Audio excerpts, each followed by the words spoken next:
Welcome back. صحافی programme میں امریکی صدر ٹرمپ اور ان کی عسکری قیادت، سیکرٹری دفاع اور سی آئی اے چیف کی پریس کانفرنس کے حوالے سے ہم بات کر رہے تھے.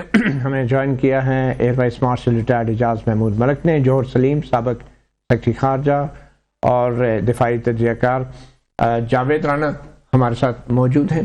ایئر وائس مارشل صاحب، پہلے امریکی صدر نے جو ایک بار پھر اپنی دھمکیوں کو دہرایا ہے اور ایران سے کہا ہے کہ ان کے جو سویلین انفراسٹرکچر ہیں، جو بریجز ہیں اور جو بجلی گھر ہیں، ان کو ملیمیٹ کر دیا جائے گا، ان کو تباہ کر دیا جائے گا. بطور ایک عسکری ایکسپرٹ اور بطور ایک سابق ایئر وائس مارشل، آپ کو کیا لگتا ہے، کیا اس طرح کی دھمکیاں امریکی صدر کی طرف سے آنا کچھ لوگوں کی رائے میں تو یہ ایک وار کرائم بھی ہے، سویلین ٹارگٹس کو نشانہ بنانا جان بوجھ کے اور as a matter of policy? جی، وار کرائم تو ڈیفینیٹلی ہے، لیکن باقی جو کام ہو رہے ہیں وہ کون سے کسی انٹرنیشنل قوانین کے مطابق یا یونائٹڈ نیشنز کے چارٹر کے مطابق وہ کون سے جائز ہیں؟ تو ٹوٹل آپ دیکھیے نا، ان کی لینگویج جو وہ استعمال کر رہے ہیں وہ کیا کسی بھی سربراہ مملکت کو زیب دیتی ہے؟ جس طرح کی لینگویج انہوں نے ایران کے بارے میں یا ایون سعودی کراؤن پرنس کے بارے میں استعمال کی، تو یہ دھمکیاں تو وہ دے رہے ہیں، لیکن ایران، میرا نہیں خیال کہ ایران اس طرح کی کسی بھی جو ہے لینگویج سے یا ان کے اس طرح کے ریٹورک سے ایران جو وہ اپنے اسٹیٹڈ پوزیشن سے ہٹے گا. کیونکہ دیکھیے، امریکہ کی طرف ان کے آبجیکٹیوز کلیئر نہیں ہیں اس جنگ کے، اور اگر جو انہوں نے آبجیکٹیوز دیے تھے وہ تو ان کو تو وہ حاصل کرنے میں ناکام رہے ہیں. ایران کا سنگل پوائنٹ ایجنڈا پہلے دن سے اپنی سروائیول کی جنگ لڑنا ہے، اور وہ اس میں کامیاب ہیں. تو ایران کا اتنی بڑی ملٹری مائٹ کے خلاف اتنا عرصہ سسٹین کر جانا ہی ان کی کامیابی ہے. سو امریکہ کے پاس اب جو آپشنز ہیں وہ ایک تو یہ ہے کہ وہ جیسے ابھی ان کو ایک اپرچونٹی ملی ہے جس کو وہ بڑا اوور پلے کر کے شوکیس کر رہے ہیں، اس کو وہ اپنے لیے ایک وکٹری کا نوشن اس سے کریٹ کر لیں، یا پھر وہ ایڈورس آپشنز لیں کہ جنگ کی انٹینسٹی بڑھا دیں، یا بوٹس آن گراؤنڈز کی آپشن لے لیں، یا پھر جو ایک موسٹ انڈیزائربل اور ان امیجنیبل آپشن ہے کہ وہ ایک لمیٹڈ ٹیکٹیکل نیوکلیئر آپشنز پہ جائیں. تو امریکہ تو آپ کے خیال میں آپ یہ کہہ رہے ہیں کہ موسٹ انڈیزائربل یا لمیٹڈ آپشن، یہ آپشن ہے بھی صحیح یا نہیں؟ یہ آپ نے کہا ٹیکٹیکل نیوکلیئر ویپن، کیا یہ آپشن ہونا چاہیے؟ امریکہ دیکھیے کیپیبلٹی تو ہے نا جی، جب ہم آپشنز ڈسکس کرتے ہیں تو اس میں کیپیبلٹی ہونا اور دوسری چیز انٹینٹ ہے. کیپیبلٹی تو ایگزسٹ کرتی ہے اسرائیل کے پاس بھی اور امریکہ کے پاس بھی. اب انٹینٹ جہاں تک تعلق ہے تو کیپیبلٹی تو ایئر وائس مارشل صاحب پاکستان کے پاس بھی ہے، لیکن پاکستان اپنے معروضی حالات کی وجہ سے پاکستان کبھی اپنی انٹینٹ ڈسپلے نہیں کر سکتا، کیونکہ پاکستان ایک ذمہ دار ریاست. لیکن میرے خیال میں امریکی صدر نے بھی ابھی تک اپنے منہ سے یہ نہیں کہا کہ ٹیکٹیکل نیوکلیئر ویپنز بھی ان کے لیے ایک آپشن ہو سکتے ہیں. نہیں، انہوں نے نہیں کہا، لیکن جب بھی جہاں پر بھی ان کے ہاں یہ چیز ان کے مبصرین جب کنٹمپلیٹ کرتے ہیں، اسرائیل اس طرح کا irrational قدم اٹھا سکتا ہے، امریکہ خود تو نہیں، کیونکہ اس وقت جو پاپولیرٹی گراف ہے اور آگے جس طرح سے ایون ان کی اپنی پارٹی کے ٹرمپ کے لوگ جب ان کے خلاف بولنے لگ گئے ہیں، تو اس میں آنے والے مڈ ٹرم الیکشنز اور اس پورے سیناریو میں وہ تو یہ آپشن کبھی بھی ایکسرسائز نہیں کریں گے. ٹھیک ہے. جوہر سلیم صاحب، میں آپ کی طرف آنا چاہوں گا. ابھی کچھ دیر پہلے ہی امریکی صدر نے یہ کہا ہے کہ پاک بھارت جنگ رکوائی، 8 جنگیں رکوائی انہوں نے، اور پاکستان کے وزیر اعظم نے یہ کہہ کے ان کو خوش کر دیا کہ پاکستان اور بھارت کی جنگ رکوا کے انہوں نے کروڑوں لوگوں کی جانیں بچائی ہیں.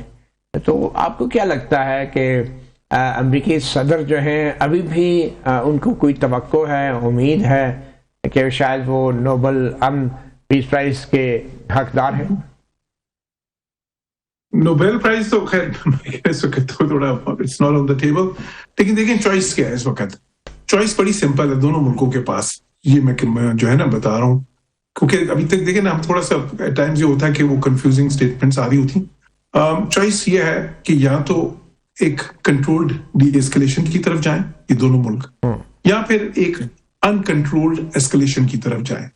جو انکنٹرولڈ ایسکلیشن ہے وہ پھر بہت ہی زیادہ انپریڈکٹیبلٹی کی طرف جائے گا, بہت ہی تباہی لے کے آئے گا, نہ صرف ایران کے لیے بلکہ اس کے مضمرات جو ہیں پھر وہ ظاہر ہے خلیجی ریاستوں کے لیے بھی, سارے خطے کے لیے, اور پھر امریکہ کے لیے بھی ظاہر ہے اس میں کئی اس میں ایسی چیزیں ہو سکتی ہیں. جوہر صاحب آپ یہ کہہ رہے ہیں کہ امریکی صدر ٹرمپ کے پاس ایک اور موقع ہاتھ آ گیا ہے کہ وہ مزید لاکھوں جانیں بچا سکتے ہیں اس جنگ کو ختم کرنے کا اعلان کر. میں یہ کہہ رہا ہوں کہ بیسیکلی یہ چوائس جو سی اس وقت بالکل ان کے پاس بھی ہے, یہ چوائس ایران کے پاس بھی ہے.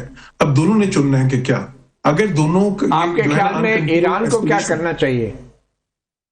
دیکھیں میرے خیال میں اس وقت دیکھیں میں سمجھ سکتا ہوں ایران کی ایک بڑی ظاہر ہے ان کی ایک شدید جو ان کی اس وقت یہ ڈیمانڈ ہے بہت زیادہ, جو کہ چلے بیس بھی ہے کچھ فیکٹس آن دا گراؤنڈ پہ بھی, کہ جی ہمیں کیا اس چیز کی گارنٹی ہے کہ ہم کچھ مانیں تو اس کے بعد پھر اس پہ عمل بھی ہوگا, پھر دوبارہ ہم پہ اٹیک نہیں کریں گے, یا اگر سیز فائر ہوگی تو اس کی وائلیشنز نہیں ہوں گی.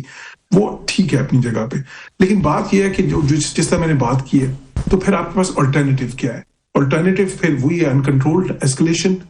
تو وہ پھر جو ہے نا دیکھیں اس میں جو ہوگا پھر وہ نہ پھر اس کو ایرانینز اس کو انویزج کر سکتے ہیں, اور ہو سکتا ہے اس کو پھر سسٹین کرنا بھی ان کے لیے مشکل ہو جائے, اور پھر امریکنز کے لیے بھی ایک دوسرے لحاظ سے اس کا پولیٹیکل کاسٹ بہت زیادہ ہوگا, ڈومیسٹکلی بھی ان کے لیے اور انٹرنیشنلی بھی اس کے لیے, ان کی سافٹ پاور کے لیے بھی, اور پھر ظاہر اس ریجن میں ان کے الائز کے لیے بھی, اور جو ہے نا اور پوری دنیا کی اکانومی کے لیے بھی. تو آپ یہ کہہ رہے ہیں کہ ایران کو غیر مشروط طور پہ آبنائے ہرمز بین الاقوامی ٹریفک کے لیے, میں یہ کہہ رہا ہوں بالکل میں یہ دیکھیں میں یہ کہہ رہا ہوں کہ جو پاکستان والا فارمولا ہے وہ اچھا فارمولا ہے. ایک طرف سیز فائر اور دوسری طرف آبنائے ہرمز کو فی الحال کھول دیں, بیکاز یہ دونوں کانفیڈنس بلڈنگ میجرز ہیں.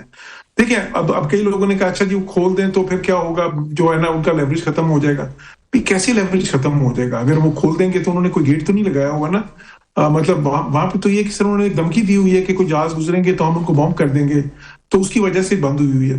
اگر وہ کل کو دوبارہ بھی اس کو لیٹ سے فار آرگومنٹ سے اگر بلاک بھی کرنا چاہیں تو دوبارہ سے ان کی دھمکی تو آ سکتی ہے نا. مطلب یہ تو اس لیے کوئی قبضہ تو نہیں کیا ہوا نا انہوں نے, بیسیکلی وہ بلاک تو انہوں نے بیسیکلی تھریٹ آف فورس سے ہی کیا ہوا ہے, تو تھریٹ تو دوبارہ بھی آ سکتا. سو پوائنٹ از بٹ اس وقت ضرورت اس چیز کی ہے, اگر کنٹرولڈ ڈی ایسکلیشن کی طرف جانا ہے دونوں ملکوں نے, جس کی ان دونوں ملکوں کو بھی ضرورت ہے اور امریکہ کو. لیکن صرف ایک ملک ہے جس کو اس وقت جنگ سوٹ کرتی ہے اور وہ اسرائیل ہے. تو اب یہ دیکھنا ہے ایران کو بھی کہ کیا وہ ان کی اس جو ہے نا ڈیمانڈ سے کہیں اسرائیل کو فائدہ تو نہیں ہو رہا. جو وہ سیز فائر. جاوید رانا صاحب آپ کو کیا لگتا ہے کہ اس وقت اپر ہینڈ کس کا ہے؟ کیا ایران حاوی ہے اس وقت جنگ میں یا پھر امریکہ؟ دیکھیں ایران کو ملیٹریلی تو ڈی گریڈ کیا گیا ہے, لیکن اسٹریٹجیکلی ایران کا بہت بڑا ایج ہے. ایران نے اس وقت ایک پیرلل ریجنل سپر پاور ہے ٹو دا پارتھائڈ اسرائیل. تو اس لیے اس جنگ کو کس نظر سے دیکھا جائے گا؟ اس جنگ کو اس نظر سے دیکھا جائے گا کہ امریکہ اور اسرائیل دونوں مل کے اپنا سارا زور لگا دیا, ایران کو ختم نہیں کر سکے, ایرانی رجیم کو ختم نہیں کر سکے. پولیٹیکل آرڈر ہے, لوگوں کے چہروں پہ نہ جائیں کہ کتنے لوگوں کو انہوں نے شہید کیا ہے. یہ ایک بہت بڑا فیکٹر ہوگا جو کاؤنٹ کیا جائے گا. دوسری بات یہ کہ ایک میسج پوری دنیا کو گیا ہے, یورپ کو گیا ہے, امریکہ کو گیا ہے کہ ایران کسی وقت بھی دنیا کی اکانومی کو بہت بڑے پیمانے پہ ڈسرپٹ کر سکتا ہے. اور گلف سٹیٹ کے لیے خوف کے بادل ہیں اس وقت کہ وہ کیا کریں. امریکہ جس نے 20 سال سے ڈرامہ کرا کہ سیکیورٹی پرووائڈ کرے گا, ان کی سیکیورٹی کا جو امبریلا ہے وہ خود بہت بڑی لائبلٹی ثابت ہوئے. گلف سٹیٹس کے اوپر حملے اس لیے ہوئے ہیں کہ وہاں پہ ملٹری بیسز تھی. تو میرا خیال ہے کہ گلف سٹیٹس نے ایک ری تھنکنگ پیٹرن جاری ہے کہ اب انہوں نے کیا کرنا ہے. اب ایک ان کے پاس آپشن یہ دی جا رہی ہے جو یو ہی فلوٹ کر رہا ہے آئیڈیا کو کہ آپ اسرائیل کی گود میں چلے جائیں, ملٹری بیسز اسرائیل اب لے کر آئے گا. دوسری آپشن جو ترکی دے رہا ہے جو کہ میں سمجھتا ہوں کہ زیادہ میننگ فل ہے اور بڑی کلیئرٹی کے ساتھ ہے کہ پاکستان, ترکی, ایجپٹ اور سعودی عرب کا کم از کم ایک ملٹری الائنس ہو جائے جو اسرائیل اسپیسیفک ہونا چاہیے, ایران اسپیسیفک نہیں ہونا چاہیے. یہ جو معاہدہ ہوا ہے جو دفاعی معاہدہ پاکستان اور سعودی عرب کا ہوا ہے، عوام میں اس کی پذیرائی اس لیے نہیں ہے کہ ایران کے اوپر حملہ کیا جائے، اور پاکستان نے بہت میچورلی بہیو کیا ہے. وہ اٹ از اے اسینشلی کہ وہ کسی طرح اسرائیل کے تھریٹ کو جو ہے وہ پریونٹ کیا جائے. تو براڈر پکچر میں میرا خیال ایک دو سیناریوز بلڈ اپ ہو رہے ہیں. میری انڈرسٹینڈنگ یہ ہے کہ if the common sense prevails, if the centi prevails, تو یہ جو 4 ملکوں کا الائنس ہے، پاکستان، سعودی عرب اور ترکی کا اور ایجپٹ کا، یہ اسرائیل کا ایک حل ہے. ٹھیک. جاوید رانا صاحب، ایک اور الائنس بھی ہے جو میں ایئر وائس مارشل صاحب سے جاننا چاہوں گا. ایئر وائس مارشل ریٹائرڈ اعجاز محمود ملک صاحب، آپ کو یاد ہوگا کہ سعودی عرب نے کوئی 40 اسلامی ممالک کی ایک الائنس بنائی تھی، ان کی افواج کی ایک قسم کا الائنس تھی، جس کی سربراہی ہمارے فوج کے سابق سربراہ جنرل راحیل شریف کر رہے تھے. اس سارے قضیے میں، اس سارے جنگ کے ماحول میں اس الائنس کا کہیں ذکر نہیں ہوا، تو آپ کیسے دیکھ رہے ہیں اس الائنس کو؟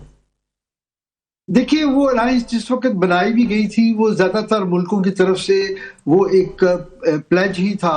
ایفیکٹولی آن گراؤنڈ کوئی ایسی پوٹنٹ فورس تو ایگزسٹ ہی نہیں کرتی تھی. اور اس وقت بھی ایک عمومی تاثر یہ تھا کہ وہ ایرانین تھریٹ کے خلاف یا جو سعودی عرب کے جو اپنے ریاستی مفادات ہیں یا ان کی رولنگ کلاس جس کو جو تھریٹس ہو سکتی ہیں، وہ اس کے لیے ایک انہوں نے ایک اس کا کنسٹرکٹ تھا. اس کے اندر ایسا کوئی ملٹری مسل نہیں تھا، نہ ہی اس کے کوئی ایسا مینڈیٹ تھا کہ وہ اس طرح کے سینیریو میں اس کو آپریشنلائز کیا جاتا.